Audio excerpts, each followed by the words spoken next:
Kakinada collectorate district court కాంప్లెక్స్లలో ప్రతి వారం sanitation ప్రత్యేక డ్రైవ్ నిర్వహించడం జరుగుతుందని కాకినాడ నగరపాలక సంస్థ కమిషనర్ ఎన్వి సత్యనారాయణ తెలిపారు. శుక్రవారం ఉదయం నగరంలోని 37వ డివిజన్ పరిధిలో ఉన్న జిల్లా కలెక్టరేట్ జిల్లా కోర్టు కాంప్లెక్స్ ను కమిషనర్ స్వయంగా పరిశీలించారు.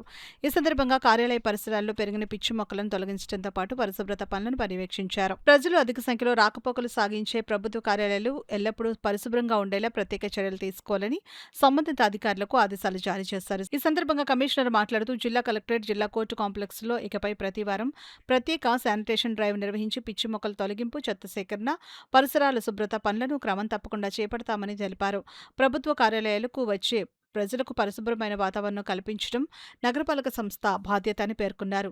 ఈ కార్యక్రమంలో health officer doctor Prithvi Charan, executive engineer Adinarayana, sanitation supervisor Rambabu, sanitation inspector Satyababu, bar association ప్రధాన కార్యదర్శి బండి నరేంద్ర, సచివాలయ సిబ్బంది పాల్గొన్నారు. మనం డంపింగ్ యార్డ్కి సంబంధించి మనకి అక్కడ సామాన్యకోట అంటే పెద్దాపురంలో ఒక ఇది నిర్మాణం జరుగుతుందో జిందాల్ కంపెనీ వాళ్ళు కన్స్ట్రక్ట్ జరుగుతుంది. ఇది షార్ట్ పీరియడ్లో 1 ఇయర్లో అది ఫైనల్ అయిపోతే ఈ డంపింగ్ యార్డ్ ఏదైతుందో అదంతా కూడా మనకి అక్కడికే వెళ్ళిపోతుంది.